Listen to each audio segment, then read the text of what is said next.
राम, राम, मेरे राम को कहीं देखा? महारानी, वो तो छोटी रानी के साथ खेल रहे हैं। दोनों को एक दूजे के बिना चैन ही नहीं आता।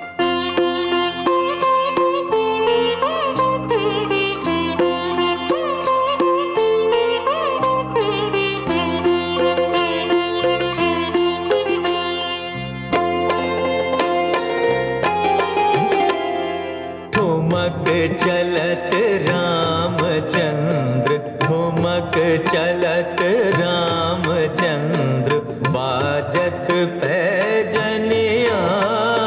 ठुमक चलत रामचंद्र, बाजत पैजनिया।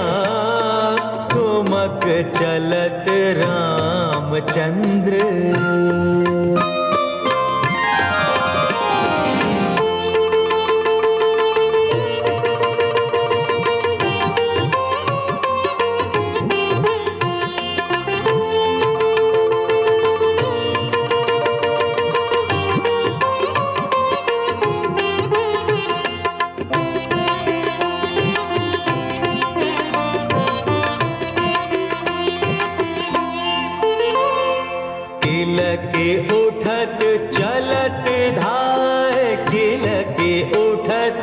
चलत धाय, परत भूमि लटपटाय, परत भूमि लटपटाय। धाय मात गोद लेत हो, धाय मात गोद लेत, दशरथ की रनिया। ठुमक चलत रामचंद्र, ठुमक चलत।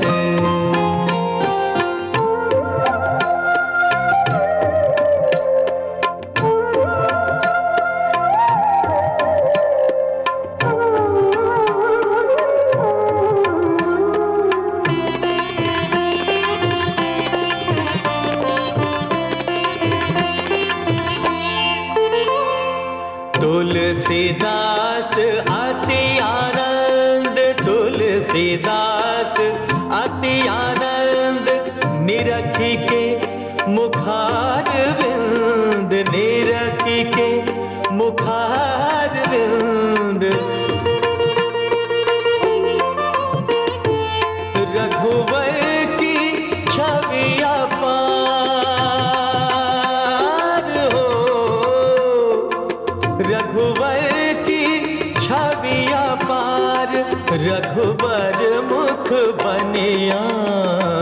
ठुमक चलत रामचंद्र, ठुमक चलत रामचंद्र, बाजत पैजनिया।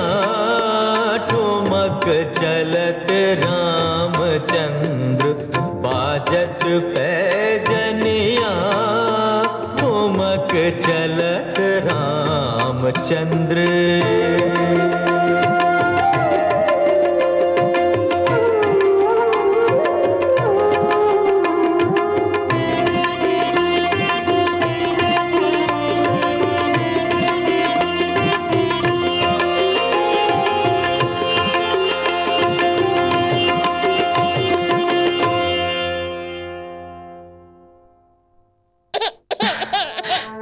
हो जा।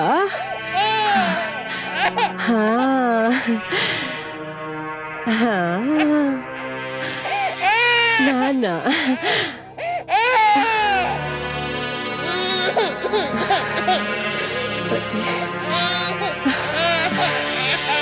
अरे लाओ धाई माँ, इसे मुझे दे दो। अब ध्यान आया। मैं तो समझी थी कि महारानी कौशल्या के पुत्र के ध्यान में तुम ये भी भूल चुकी हो कि तुम्हारा भी कोई पुत्र है। धाई माँ, मैं आपकी भावना समझती हूँ, पर मैं क्या करूं? राम है ही ऐसे प्यारे कि मेरी दृष्टि उनके मुख से हटती ही नहीं। मेरी ही नहीं, सबकी यही दशा है। देखा नहीं है आपने, सब उनके चारों ओर कैसे मंडराते रहते हैं। हाँ हाँ, देखा है मैंने।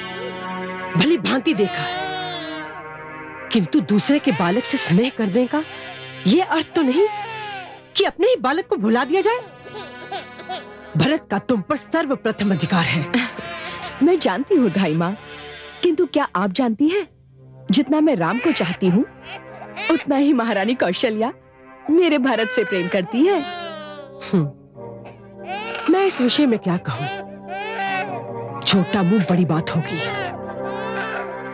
मैं तो केवल ये जानती हूँ कि मेरा भरत तुम्हारे प्रेम को तरस रहा है, और मुझे ये तनिक भी अच्छा नहीं लगता, तनिक भी अच्छा नहीं लगता।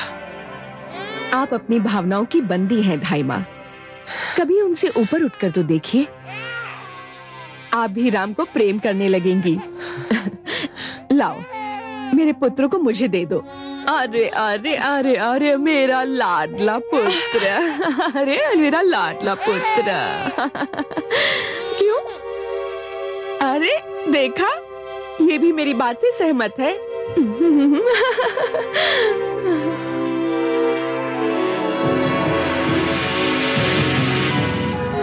मुझे कुछ न कुछ अवश्य करना पड़ेगा, अवश्य करना पड़ेगा।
आप यहाँ क्या कर रही हैं?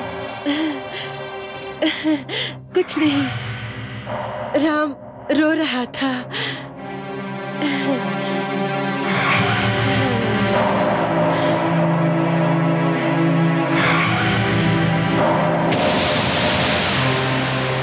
सावधान, लंकापति रावण पधार रहे हैं।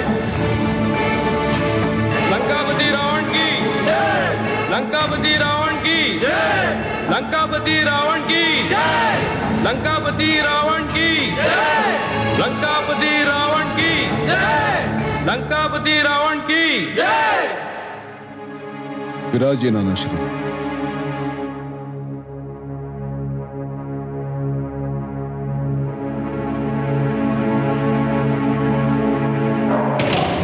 हे मेरे प्रिय प्रजाजनों, मैं आपके लिए एक अनुपम भेंट लाया हूं। बंदियों को प्रस्तुत किया जाए।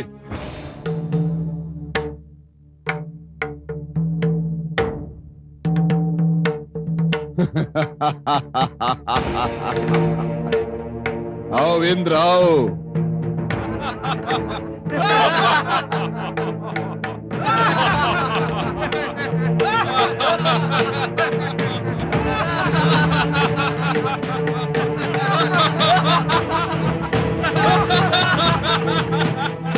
आओ।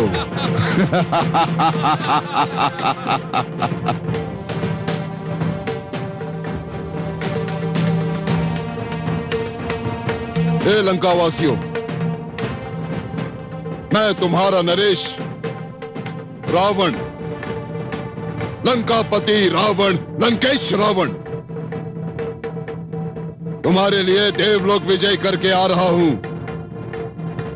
ये सारे देवता जिनकी मानवलोक में पूजा की जाती है, अब मेरी चाकरी करेंगे, लंकापति रावण की चाकरी। कोई मेरे राजभवन में झाड़ू लगाएगा, कोई मेरे लिए भोजन परोसेगा और कोई मेरे पैर दबाएगा, लंकापति रावण के पैर। क्यों इंद्र, मैंने सत्य कहा ना? ये सारे के सारे मेरे दास बनेंगे। ये देवता स्वयं को उच्च समझते हैं, श्रेष्ठ समझते हैं। देखो लंकावासियों, देखो मैंने किस प्रकार इनके गर्भ से तने हुए सिरों को झुका दिया है, किस प्रकार मैंने झुका दिया है। और अब मेरा अगला पग होगा मानव लोक की ओर। धरती, पाताल, आकाश, मैं तीनों को अपने अधीन कर लूंगा। त्रिलोक में केवल एक ही राज होगा, रावण राज। हाँ, रावण राज। देवताओं के दिन अब समाप्त हो जाएंगे। विष्णु की प्रभु सत्ता भूली हुई कहानी बन जाएगी। त्रिलोक में केवल एक ही नाम गूंजेगा, दसों दिशाओं में केवल एक ही नाम गूंजेगा, पृथ्वी, पाताल, आकाश में केवल एक ही नाम गूंजेगा, रावण। महान रावण, सर्वशक्तिमान रावण। ऐसा कुछ नहीं होगा लंकेश।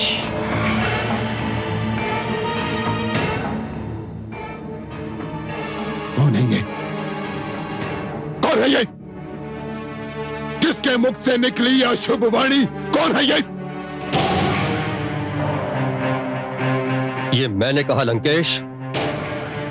तू कौन है? तू? मैं काल हूं, मुझे महाकाल भी कहते हैं। तुझे साहस कैसे हुआ ऐसी अशुभ बात कहने का? तुम जिसे अशुभ कहते हो उसे मैं सत्य कहता हूं। मैं तेरा सर्वनाश कर दूंगा काल, सर्वनाश कर दूंगा मैं तेरा। तुम वो भी नहीं कर पाओगे रावण। मेरे दो रूप हैं, एक जीवन, दूसरा मृत्यु। न तुम जीवन का सर्वनाश कर सकते हो, ना मृत्यु का। तुम मेरे दोनों में से किसी रूप से भी छुटकारा नहीं पा सकते।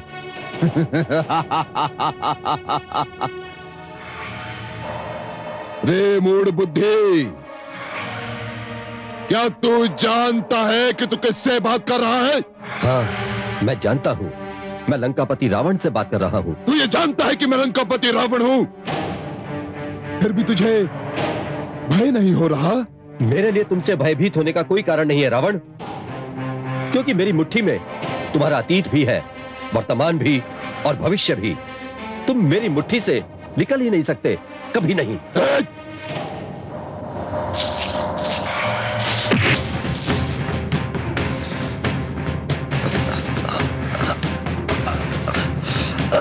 तू इस मुट्ठी की बात कर रहा है? देख, खोल दिया मैंने अपना अतीत, वर्तमान और भविष्य। देख, खोल दिया मैंने।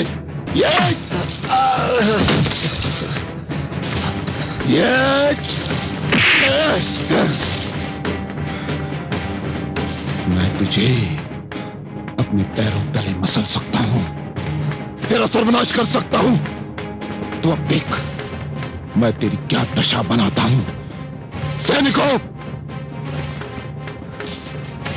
ले जाओ इसे और इसे मेरे सिरहाने बांधो। ले जाओ इसे।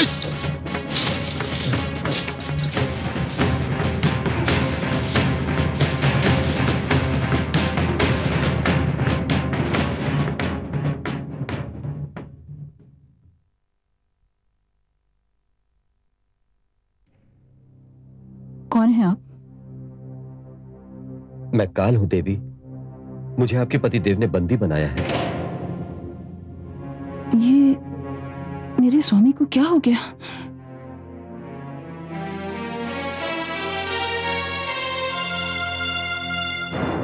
स्वामी, ये आपने क्या किया? क्या किया? आपने काल को बंदी बना लिया? अकाल को बंदी बना लिया, इसे अपने सिरहाने बांध दिया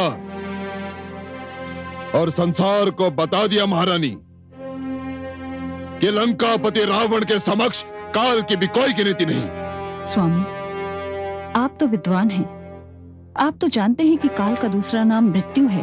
तो क्या हुआ महारानी? आपने बहुत बड़ा अनर्थ कर दिया स्वामी। वो कैसे? स्वामी, आपने मृत्यु को सिर पर लाकर खड़ा कर दिया, स्वयं के इतना निकट। स्वामी, मैं तो सिर से पांव तक कांप उठे हैं स्वामी। आप सर्वनाश को घर के भीतर ले आए हैं। महारानी, आप सदा ही मेरा विरोध करती रहती हैं, ऐसा क्यों? नहीं स्वामी, मैं तो आपसे प्रेम करती हूँ, मैं तो आपकी अर्धांगिनी हूँ। मैं तो सदा वही कहती हूँ जो आपके हित में होता है। आप भले ही इसे विरोध कहें, पर स्वामी, मैं आपके, अपने और इस वंश के हित में ही कहती हूं। इसे मुक्त कर दीजिए स्वामी, इसे मुक्त कर दीजिए। क्या कहा आपने? मुक्त कर दूं? इसे मुक्त कर दूं? लगता है मस्तिष्क फिर गया है आपका। मैं इसे यहां इसलिए लाया था कि इसके सिर पर पांव रखकर संसार को बता दूं कि मैंने काल को भी जीत लिया। काल को कोई जीत नहीं सकता, काल अजेय है, सब कुछ समाप्त हो सकता है, किंतु काल समाप्त नहीं हो सकता। काल अनादि है, अनंत है।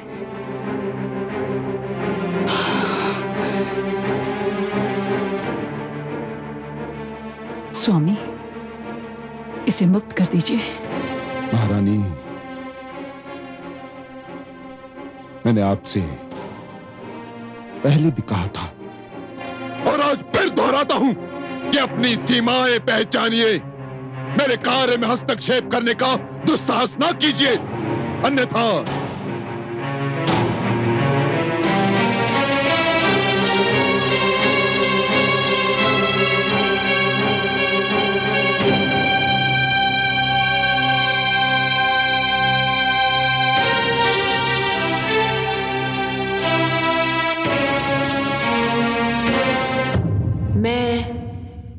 मां हूं, धरती मां। एक और रावण काल के सिर पर पांव रखना चाह रहा था और दूसरी ओर जगत नियंता की बाल लीला प्रारंभ हो चुकी थी।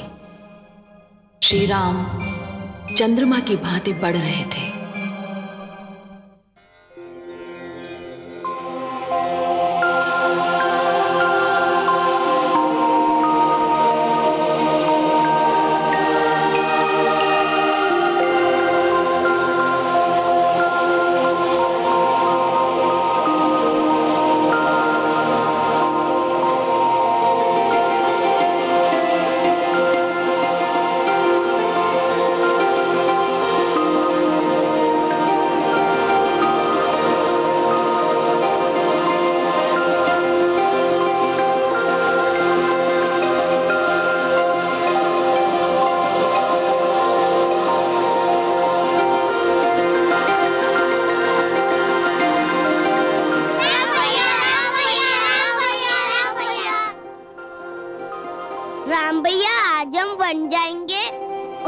छोटा सा मृग दिखाई दिया था ना, उसे हम पकड़ के अपने भवन में लाएंगे। और वो छोटा सा हाथी भी तो गजराज के पीछे पीछे भागता है। चलो ना भैया। हम अवश्य चलेंगे, किंतु अभी अभी सवेरा हुआ है और सवेरा होते ही जानते हो सबसे पहले क्या किया जाता है? क्या किया जाता है भैया? आँख खुलते ही सबसे पहले माता पिता के चरणों में शीश नवाया जाता है, उन्हें प्रणाम किया जाता है।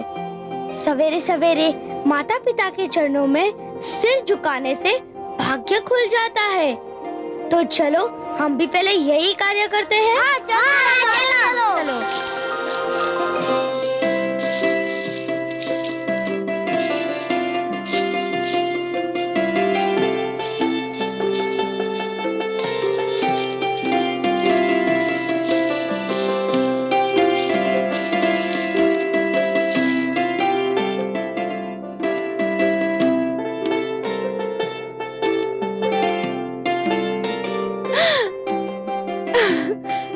मेरे लाल,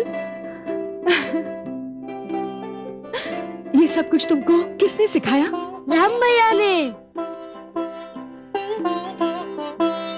राम भैया ने? हाँ, कहते हैं माता पिता के चरण छूने से भाग्य खुल जाता है।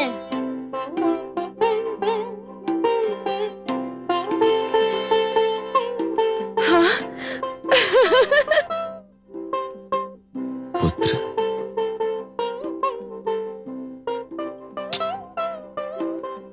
धन्य हो पुत्र।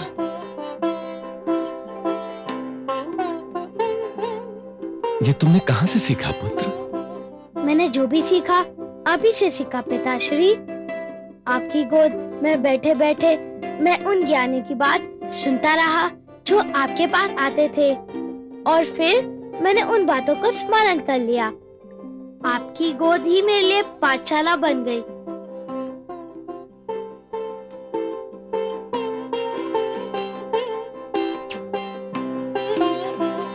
यशस्वी भव पुत्र, यशस्वी भव।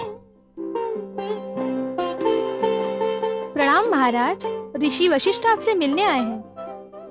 लो, ज्ञान और शिक्षा की बात हो रही थी और गुरुदेव भी आ गए। मैं अभी उनसे मिलकर आता हूं।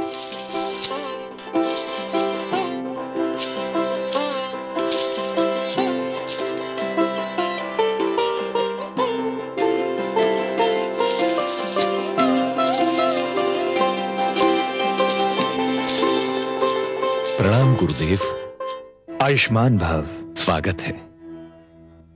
मैं सोच रहा था कि मेरे पुत्रों की शिक्षा अब औपचारिक रूप से आरंभ हो ही जानी चाहिए। बड़ा ही शुभ विचार है राजन। तो आप उन्हें अपनी शरण में ले लीजिए गुरुदेव। राजन, मैं बिना परीक्षा लिए किसी को अपना शिष्य नहीं बनाता, इसलिए आपके पुत्रों को भी परीक्षा देनी होगी। अपने पुत्रों को मेरे पास बुलवाइए। अवश्य गुरुदेव। दासी। आज्ञा महाराज। महारानी कौशल्या से कहो कि वो हमारे पुत्रों को लेकर यहां आ जाए। जो आज्ञा महाराज। गुरुदेव, आसन ग्रहण कीजिए।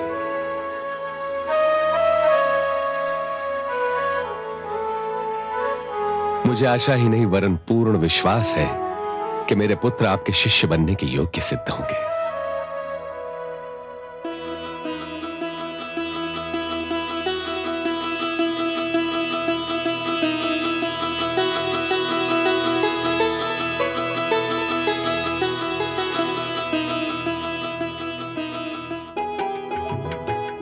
प्रणाम गुरुदेव। यशस्वी भव।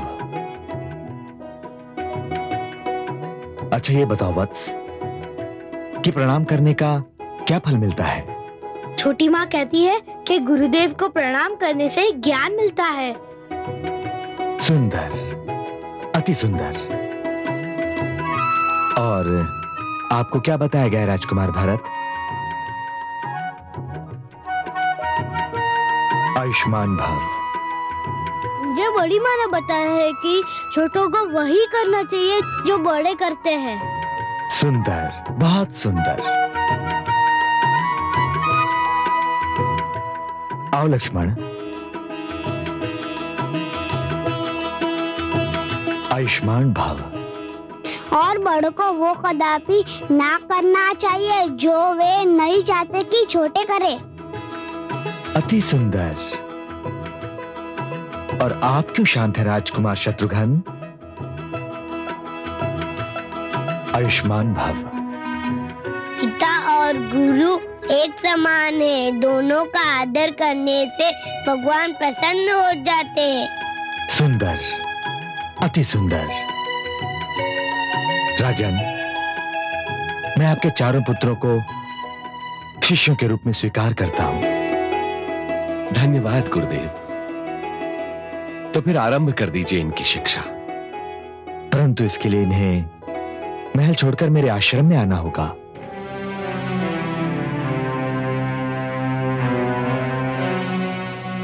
गुरुदेव, ये कैसे संभव है? परंतु क्यों संभव नहीं है राजन? गुरुदेव, मैं इन चारों, विशेषकर राम के बिना तो एक पल भी नहीं रह सकता। इन चारों की दूरी मेरे लिए बहुत बहुत कष्टदायक होगी। राजन, आपको अपने कष्ट और इन राजकुमारों के हित में से एक को चुनना होगा। इनकी दूरी यदि आपके लिए कष्टदायक है तो इनके लिए हितकर है। निर्णय आपको करना है। हां, जैसा कि आपको ज्ञात है, मेरा आश्रम यही निकट सरयू के तट पर स्थित है। आपका जब मन करे आ जाएं, आपका स्वागत है।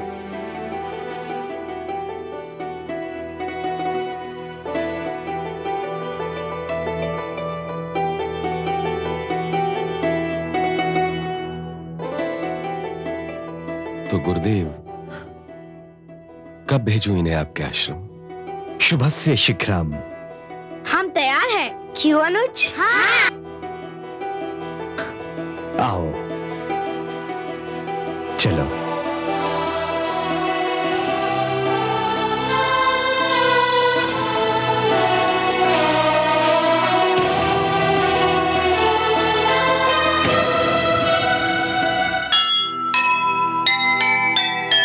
हर मुख पर मुस्कान है, नहीं है सुख का अंत।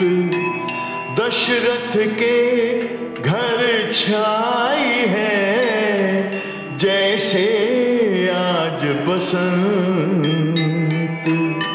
हर मन में है कामना, बसा रहे संसार। पुत्र मिले तो जल उठे, घर में दीपक चार।